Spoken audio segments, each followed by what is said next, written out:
Well, hey everyone, my name is Nathan Jones, and if you're new here, welcome. I like to talk about all things movies, specifically Blu-rays, but today we're going to be talking about music. And with me is my friend Davy. What's going on, man? Nothing shaking but leaves on the trees. How about you? Good, good. Yeah, I'm excited to talk about our music journey a little bit more. At Mm. least in a very specific time in both of our lives, and I think I hope people will find this interesting because at least on my channel, I mostly focus on film. But on your channel, you focus on movies and music. So tell us. Hmm. I know you've been on the channel before, but if anyone hasn't, seen you, what do you do over on your channel? Oh gosh, whatever occurs to me at the heat of the moment. Yeah, I mean it's all, as you say, music and movies. I have a general philosophy, which is one take, no edits, no redos. So the mistakes are usually the best part of the show. And then people started complimenting albums and things that I had behind me. So I said, enough of that. You're not getting a white wall. That's what you're getting. Because when I'm talking, you're listening. You're not watching the wall. So Opposite of yeah, me. we're going for a very minimalist aesthetic. People, oh, I'm liking your introductions. I cut the introductions out, so Hmm. it's all on topic, all on brand. So yeah, music, movies, and yeah, generally the conversation ends up roughly where it began, but there might be a few strange diversions in the middle. Well, I've been lucky enough to interact with you in person. Mm-hmm. Last year when I went and traveled over to the UK and met several of my friends and it stopped in Scotland and I saw you. So that was amazing, amazing time and something that'll happen to happen again. So. Well, anyway, yeah. So anyone who hasn't checked out Davey, all that stuff down in the link and stuff. But yeah, no, Davey's great and fantastic, and he is, yeah, just like he said, he wants to, just put everything like on camera, no edits, all that stuff, and then go from there. And if you enjoy it, you enjoy it. If you don't, that's just what's going on. So, but yeah, no, thanks for joining me on this because I know that we both have a music background, at least working at record stores together. Mm-hmm. Mm-hmm. Yeah, Well, or not together, not together, but separate countries, yeah, times probably. yeah. So. It could be a big store. It stretches right across the Atlantic. Yeah. It is one of those stores. It's one of those across the pond stores, is what they call it. Yeah, yeah, submergible. Yeah. Yeah. God, I miss those days, the submergible record stores. Oh my gosh, yeah. Like, have Yeah. you ever heard the aquatic tones of just listening to the Who or something?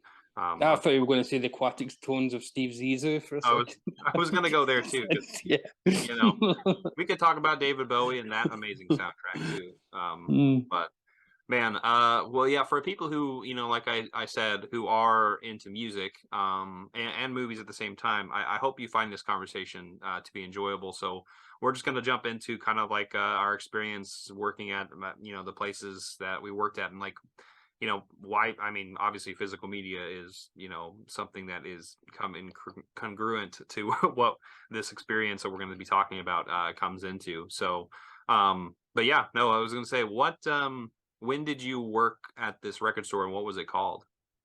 Lost in Music from 2003 when I was employed part time till it closed in 2008 when I was managing it.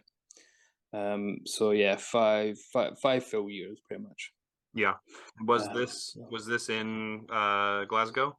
yes, it was. Yes, God's country, and thank you. And yeah, it was not 10 minutes walk from where I live, which having been here. So 10 minutes up the road, and then up a little lane. There was lots of boutique shops, and then everything gets. I'd imagine it's the same where you are. Everything seems to have been homogenized these days, and all it feels like every other shop's an estate agent or something. So lots of little shops went by the wayside. That didn't happen to us. Our building got bought out, and my boss got given £1 million for his share of the actual building itself. So he enjoyed owning a record shop, but he enjoyed £1 million a lot more. Yeah. So And there I went, and but then I wanted to go back to university anyway, so I really needed to, it was being thrown out the nest. But yeah, so 5 full years of that. Okay. Well, so this was around the time I think it was similar times in our lives because I worked at the record store that I worked at, which was CD Warehouse, which was a chain that was in the States, kind of in the Midwest. And I worked at the record store around 2013, 2014, up until its closure in well, they announced it to be closing in 2017, but like eventually officially closed in like 2018 and whatnot. Yeah, a good solid 3 to 4 years that I worked there. That I really enjoyed it. But like we were kind of saying, this was during my college time too. Like so, this was like one of those in between jobs, right? Like I don't know, Hmm. like in between like your first couple jobs into your like where we're at now probably. But I was gonna say this is probably besides the job I'm in currently, which I'm very lucky to say. I would say the record store has been my favorite job I've ever had. I don't Oh. know about you. Well, it's terrible nice of you to say that about your current position. Um, my favorite was the record store, and my current work can go suck a lemon. I'll substitute. Yeah, it's only the internet. They can't find me. No, they're horrendous people who deserve only the worst in life.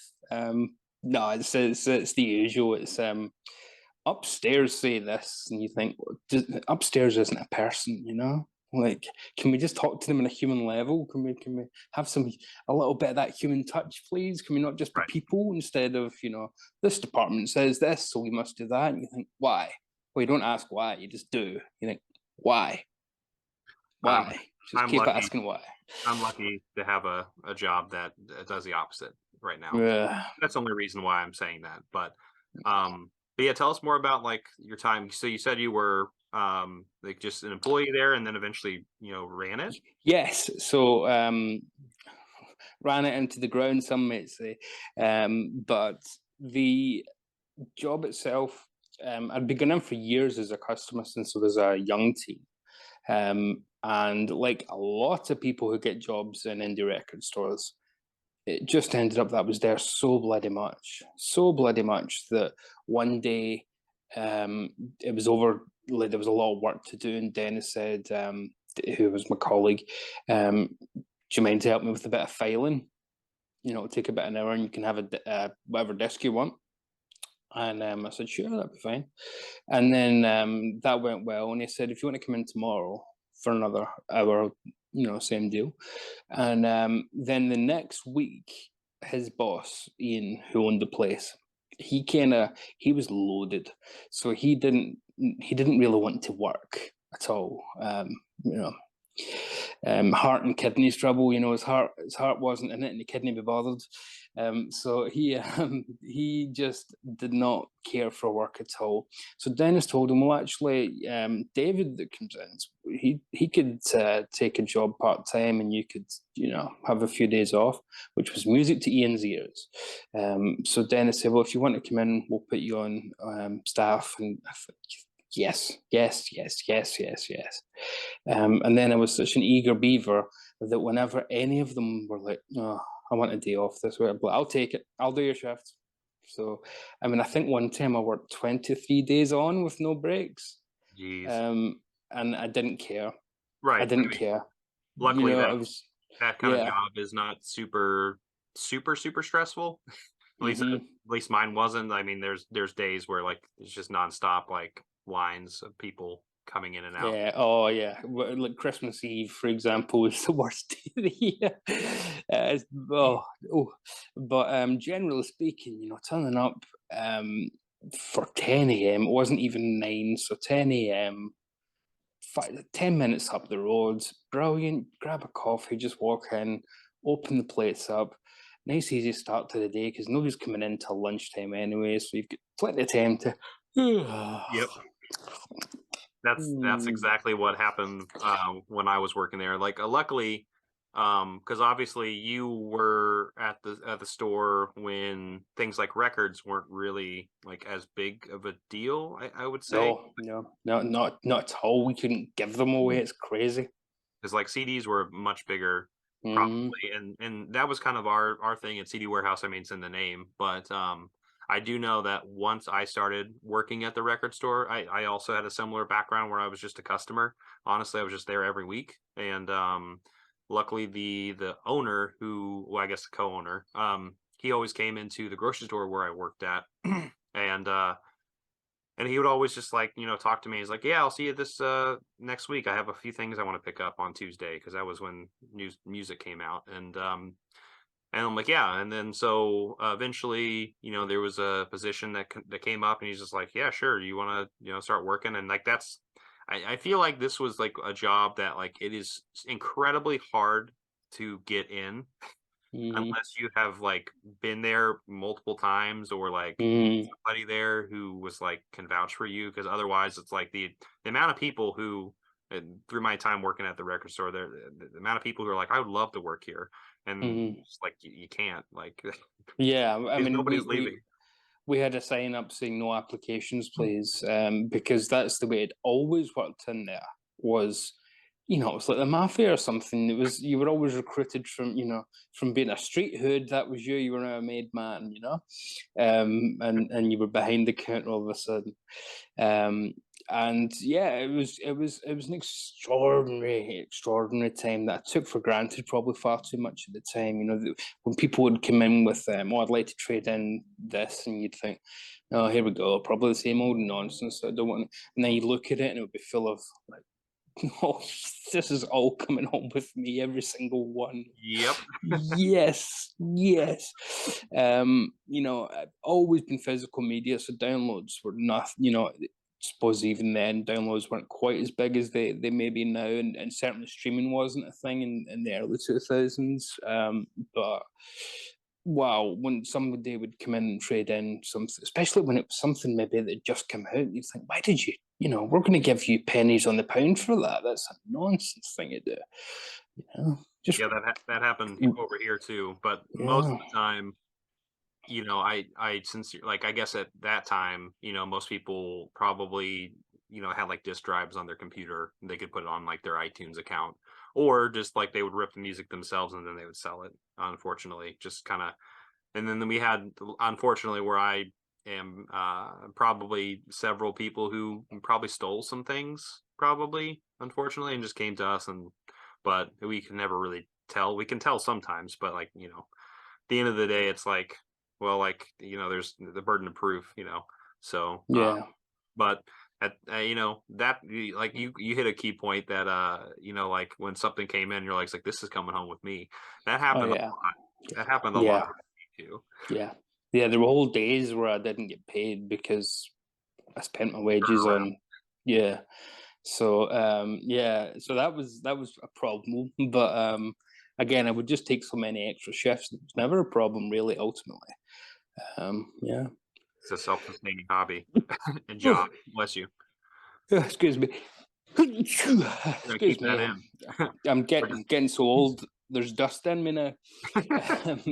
But, um, um, yeah, but I was gonna ask, what were, like, working at the record store when you were, I guess, moving from, like, just an employee to kind of that management position, like, how did that transpire, I guess?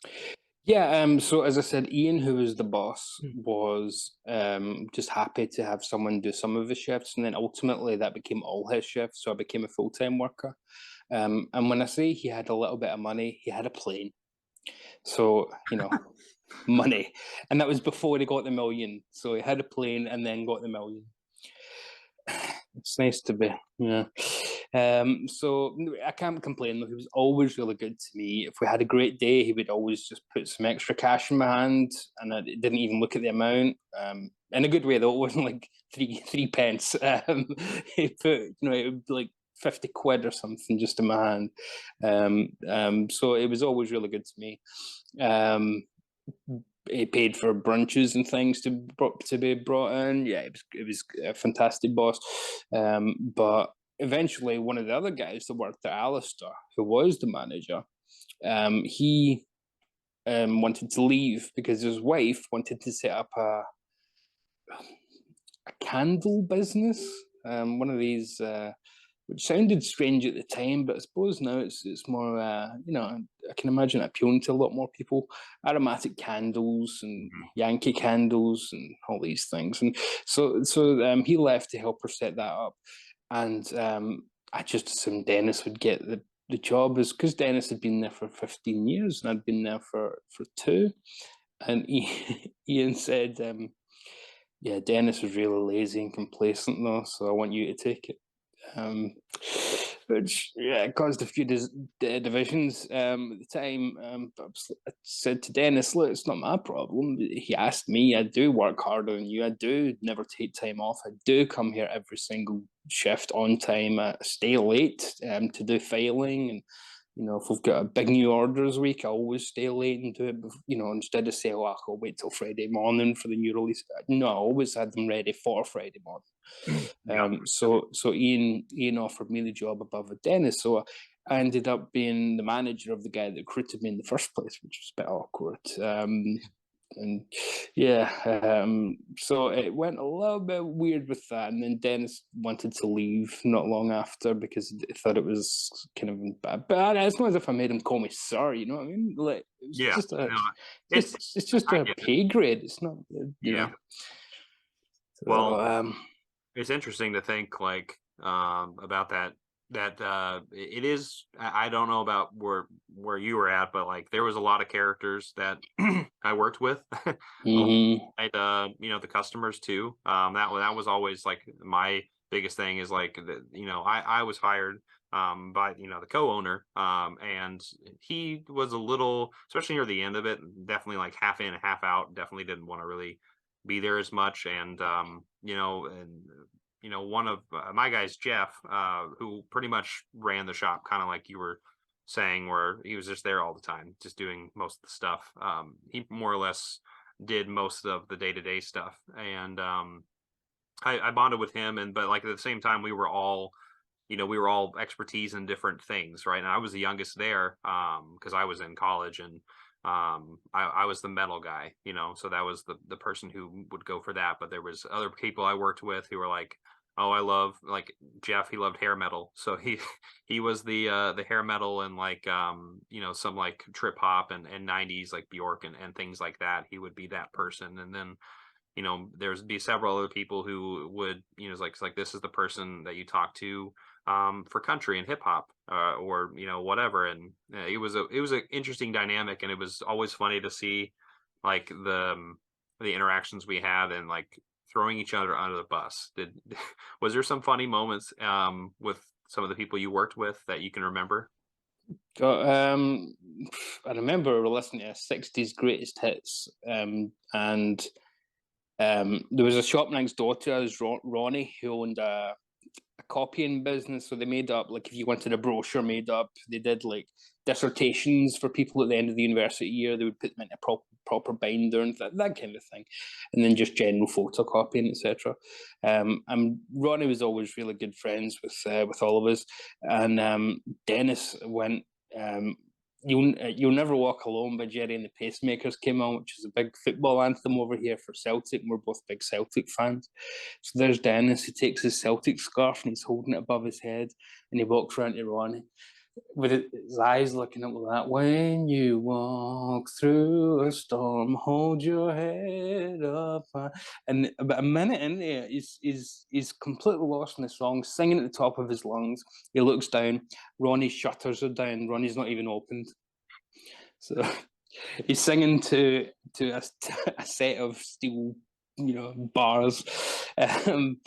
But yeah, he was a character and a half, Dennis. I mean, customers would either love him or hate him, because he would give them his complete story every time. Every time. Oh, pal, my mother, that's I turned 75, and it's not getting any easier. And they're going, oh, is that right? Yeah, I'll just take that CD, thanks. No problem. She's some woman. Wait to tell you what she did last week. Oh, it's a friend. I'll just take the CD, thanks. No problem. Yeah, I mean, she's just so overbearing, and she never listens. You know, every single customer would get the same treatment. Every single one. They knew his full life story. So on my days off, I started to notice people that were coming in to avoid Dennis, and on other days, I noticed people were coming in because they liked, maybe some company for them. Right. Um, so it was, yeah, he was a character. Alistair was the opposite, though. The one that left for the candle shop. He was your every record store has one of these. The guy doesn't talk, and just keeps himself to himself. You think, what are you? What's your story? Yeah, What have especially with you a name got? like Alistair too. Yeah, and the second name was Dick. So Oh you can man. imagine. You can Yeah. imagine that's why it's quiet. But yeah, so good old Alistair. Didn't say much. And when I came in, started, he didn't know that I'd been hired. He walked in and went, "What are you doing?" I went, "I'm working. Do you work here?" I hope so. Um, so it was, yeah, not the most social type to say the least. But Yeah. hell of a guitar player actually. But not the most social type. Sure. Yeah, I was gonna say I definitely when I got on to where I was, there was another coworker who was just kind of in and out. They used to be there all the time, and they had put somebody else in that she eventually worked with me. The person that he recommended was one of my friends, and I got the job instead. And so he kind of treated me a little differently and didn't really like me as much. And then eventually, like I said, my other friend eventually got the job and was there the last year it existed. So, um, but it is interesting to like think about all the times. Like it really is kind of like Empire Records and High Fidelity combined in Mm, some regards, hmm because there are moments where like even if it is like you know relatively busy, like you're just behind the counter, just like your arms crossed and like just talking with your Yeah, you still coworker. have you still like absolutely. I love Modern Love. It's one of my favorite Bowie tracks. And the guy who's like six in the queue goes, "You're talking nonsense." That 80s nonsense. You want to go to the 70s, and then a whole debate will start in the Oh queue yeah, about debates David happen Bowie. all the time. And you'll have six or seven customers who should, if it was a grocery place, like you said, for example, would normally be just wanting to get in and out. But here, it's like a debate society all of a sudden, and we're Oh yeah. arguing about what are you talking about? Of course, yes, we're better with Rick Wakeman. This isn't even up for debate. um, you know, and we just turn into a ramble. But it was great. Nobody ever minded waiting in there. It was never a sense of, oh, I need to get the queue down or anything. It was just, if you're happy to chat for a minute and they all seem okay, then yeah, we'll just sit here all day. Yeah, So, it's definitely not the in and out thing like you're saying. Like mm, it was a place that people came. Now, I would say, I came into the record store business, I guess, a little bit later because things were a little bit, calmed down. And I'd say about half of them, were like, "Hey, I went to Walmart, I couldn't find this," and then they came to us more or less, which kind of lost some of the mystique because like we were just saying, like I think a lot of the people who came in, they wanted to have a space where they can like have these debates or like look for things and like literally mm, just spend hours looking at stuff and then talking to people about it. And yeah, that's what I loved about it the most was not so much the Walmart customers because there was definitely, I know I mentioned you had the funny story with the flag and whatnot. Um, mm, there was a time I remember Five Finger Death Punch had just became a really big band, which not really a band I like, but it's fine if people do, whatever. But nobody in my store liked it either. And so a lot of people would come in and be like, hey, it's like I'm looking for Five Finger Death Punch. I heard them on the radio, and I just need to, like, I just want to figure out where I can get this. And then one time, one of my coworkers was working the front desk when that guy came up there and was like, man, he like totally just switched his tune too. He's like, man, I don't listen to Five Finger Death Punch, but you know who does? Nathan. he's right over there, and I like Mm, filing stuff over, and I just picked up on it real quick. And I'm just like, hey, yeah, hey, man, brother, come on out. Like, I can show you where it's at, and then from there, like he's like, oh, you got to check out this one. This is the first album. This is the best album they have so far. mm, And then then once they left, we're just like, you motherfucker. So yeah. throw each other under the Yeah. bus time. Yeah, I mean, I think you can have a good laugh with customers who, act like who want that kind of thing. You don't go full Jack Black, but like somebody asks for Phil Collins' greatest hits, I say, yeah, it's over there with the singles, because he's only got one or two good bloody songs. But people generally, the only annoying part to me can be a little bit arrogant when it comes to employees in a record store thinking that you probably did just get it as a stopgap job and you don't know anything. Because people would say, "Oh, I'm buying this album," you wouldn't know anything about it, and you think, "Oh, I'm sorry for you that you just said that," right? And you just go into a big spiel about how much you know, or alternatively, right next to me at the desk would be the classical section. I'd say, "No, absolutely, I don't know this album very well."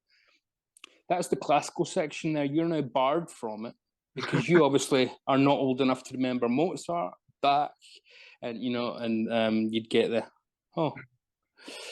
So yeah, you can't buy Robert Johnson. I don't think you're old enough to remember the Elvis Presley 50s stuff. So yeah, you're not buying that either. Yeah. So yeah, I'll need proof of ID if you want to buy something from the 60s. Yeah, and generally can turn them around that way. But yeah, people could be a bit patronising that way, Sure. especially with such a baby-faced lad like I was. I mean, I may not look it, but I'm 38 in a few months. Hmm. Oh, stuff. Yeah.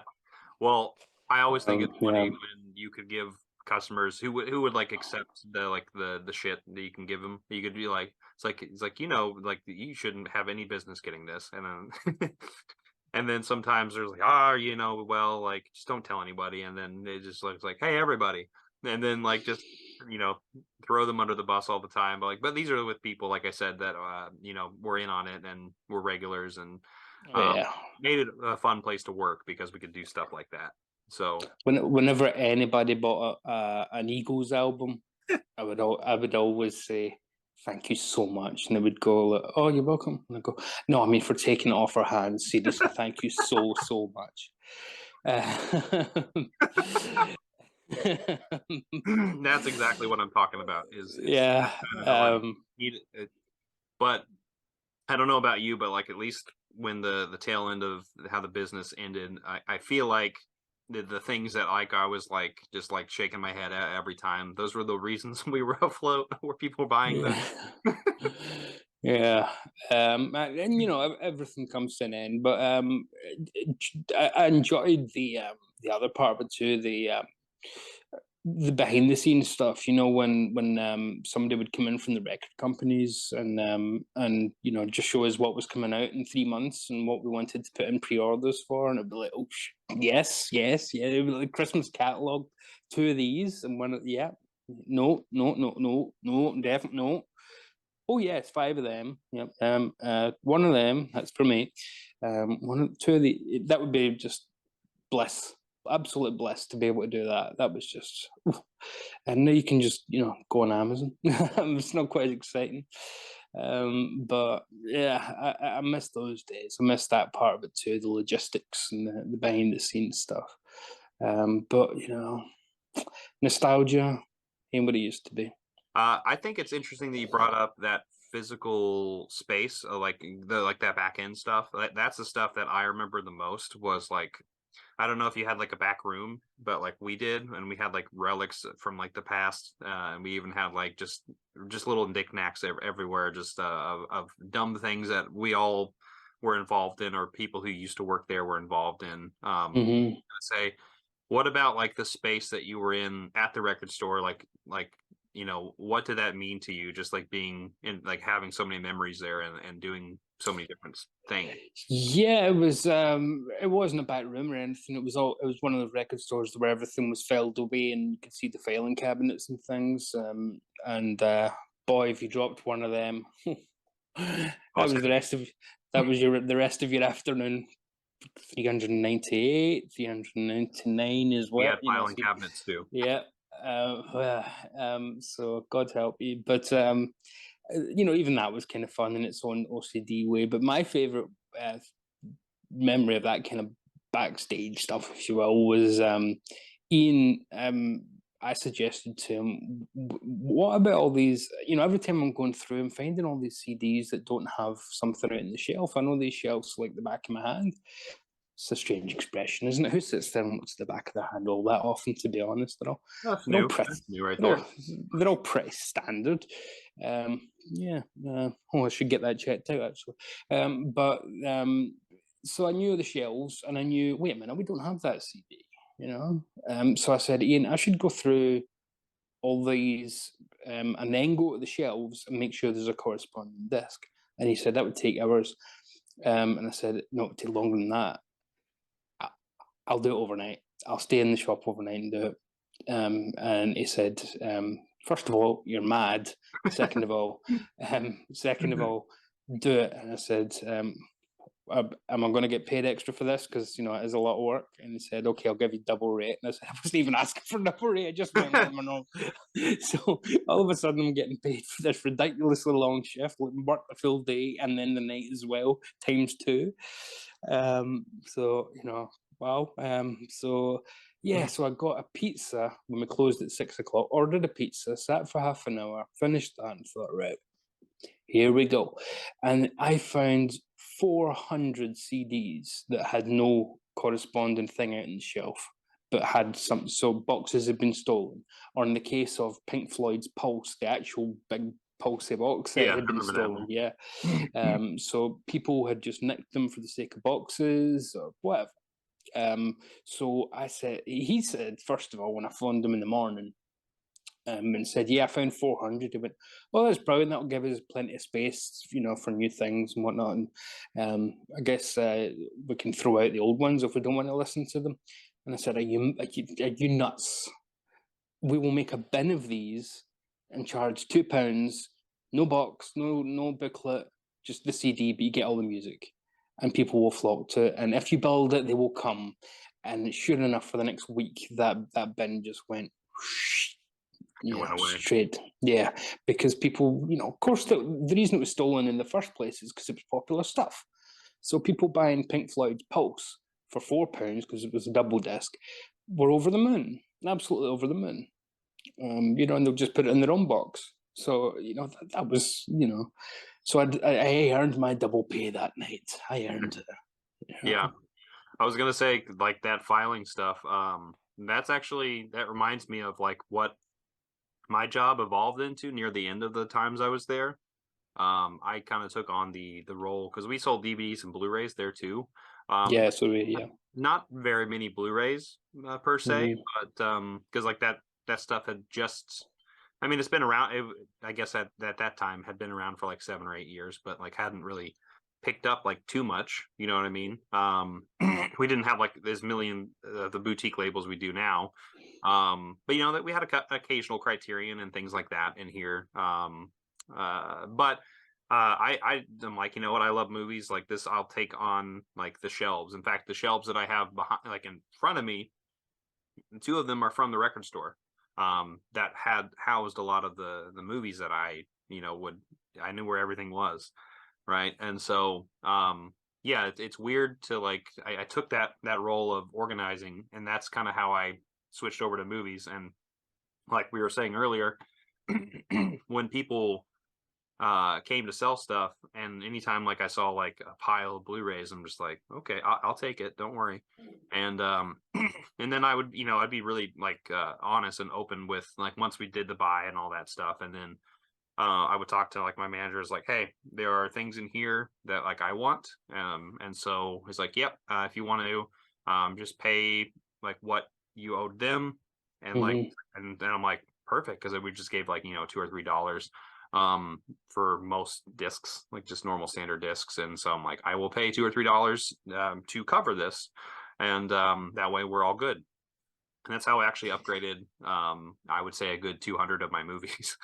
early on in my collection. So that was a big plus and positive for working there, which I know not everyone, especially I'm sure if people are watching this, they're like, well, that's not fair.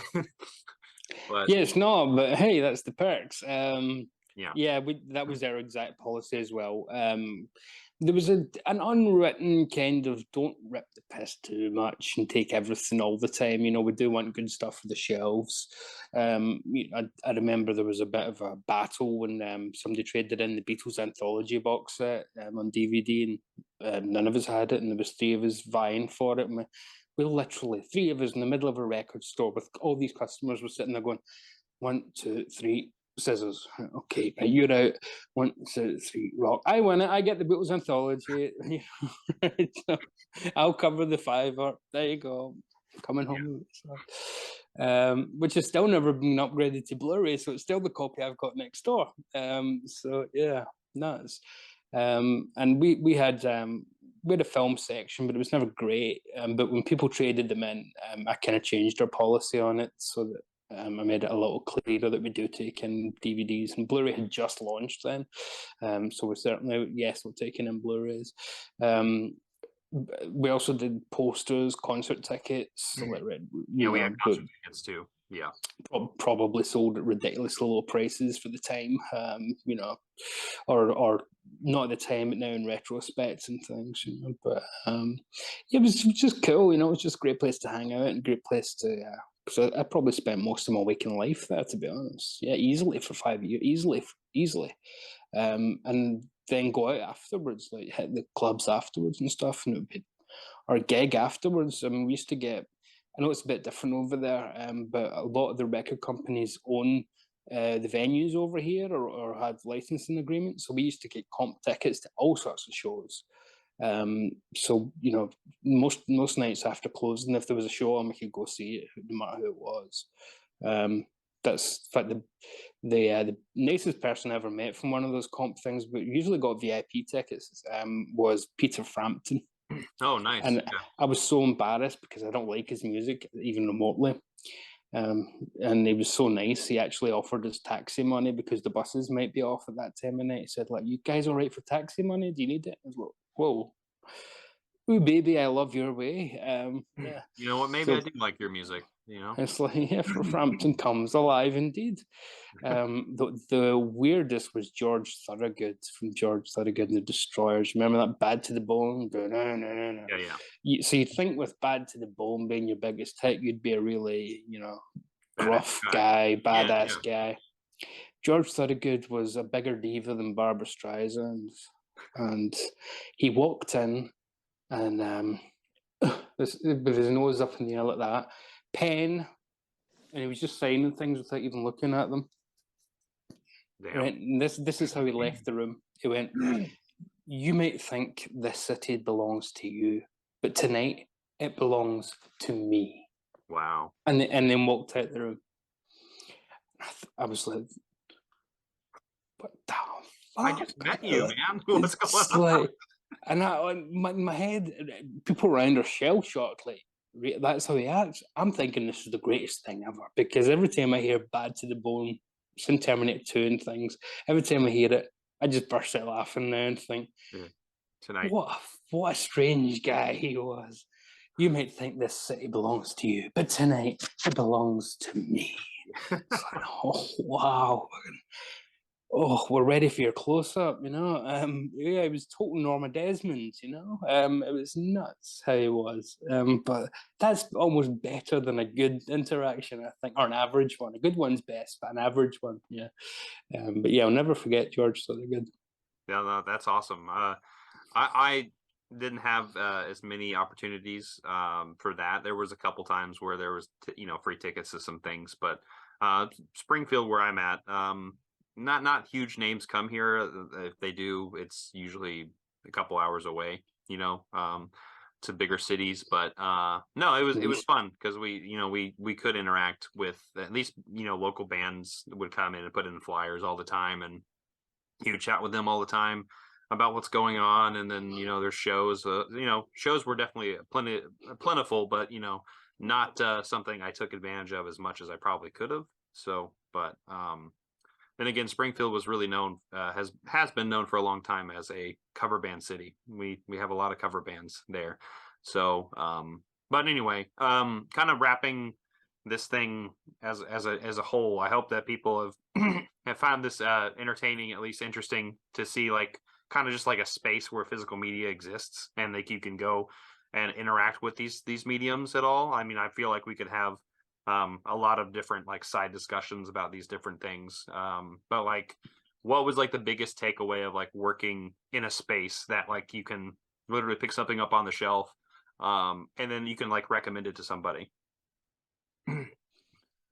Hmm. Bigger takeaway would probably be to paraphrase Bill Clinton's assistant in the 1992 election. It's the music, stupid. No matter how much nowadays they bring out the $500 super deluxe edition of something. When I stick on the £1 CD that I got when somebody traded it in, that's the album. That's what I remember. You can add on as many outtakes and fake concert tickets and a poster as you like. And don't believe me, I've got a lot of those kind of sets, but it's ultimately just about that one little record, that one LP, that one tape in some cases. It's all about that. Same goes for a bookstore, it doesn't matter if it's that first printing, the 110th printing's got the same words in it, unless it's Roald Dahl these days or Fleming, Dr. but Seuss or something. Yeah. yeah. But generally speaking, unless they happen to be rather out of step, then it's the same words. So Dickens now is the same as a Dickens first edition. So I'd imagine it's the same with any kind of physical media. Don't get me wrong, films, for example, we can get better restoration, so that's a much more valid reason. Sometimes you can get better sound on a certain edition of a record, but not always. That's very much a marketing tool. And certainly, if you can read a book, it doesn't really matter. As long as it's bound, I'm pretty happy with it. It doesn't really need to be in a leather-bound hardback with gold foil leaf or anything. But yeah, it's the music, stupid, would be my takeaway, and I think that is most people's takeaway because that's why they've went to streaming, because they're happy to just hear the music at the end of the day. No, I honestly think that's the best way to describe it. Is it's the music stupid. I think that's awesome. That something so subtle but like at the same time explain everything is why Yeah. why we were there in the first place. And I know that those spaces don't really exist as much anymore. It's more of online forums or like videos like this or other collectors that we talk to and whatnot. But yeah, it was definitely a magical time to be in a place like that where it would be the center of this thing that you're Mhm. very much interested in. And like that would be, even you can just hang out there and like not do much, and even if you do waste your day doing something there, uh it felt like a nice escape. It felt like something that you can just be a part of, and like that's the Mhm. reason why I loved my time at the record store myself. So, Yeah. but Yeah, and it was never an issue going there, even if I was hungover, even if I'd been out till 3 o'clock. It was never a problem getting up and going the next day. I would still go to work like Charlie Bucket running home after he found the golden ticket. Just race right up to the shop. Open up, ready to go for another day. Yeah, happy days indeed. But yeah, I don't run quite as fast to the office if you know. But well, not mm, everyone's chasing you, for trying to get that golden ticket. So, uh, yeah, but Davey, I just want to say thanks for joining me with this. thank you, Yeah, thank you. I was going to say we're once again, everyone, if you want to find Davey, description down below. Also, he's right there, or wherever you're seeing it. I don't know how it's angled. You know, Hey, yeah, there he is. But yeah, I hope everyone enjoyed this video. I hope it can take away just our little stories that we had for these record stores that we worked at, and let us know about your experience in record stores. Like, is there places that you worked or places that you frequented? Is there still places that you still go to, just to get into this type of space? That's Mm. what really matters. And I would love to know what everyone thinks in the comment section down below. So, but yeah, Davey, once again, I appreciate you coming on. I love you, man. Love you too. Appreciate it, man. Yep.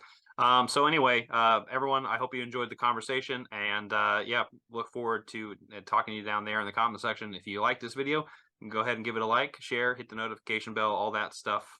And I'll let Davey say my last thing. What's your last thing again? I'm not jonesing around. Is that your name?